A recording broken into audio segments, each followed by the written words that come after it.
One thing you need to always be careful of when you're messing with a car. Make sure your jack is not leaking.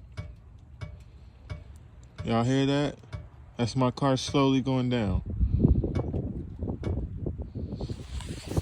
And just so y'all don't think I'm lying, it's all the way tight. See that? All the way tight.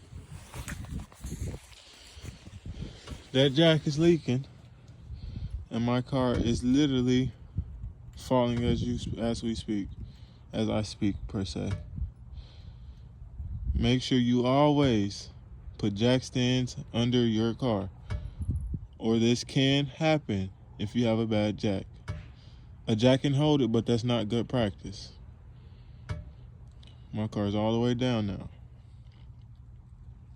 Almost.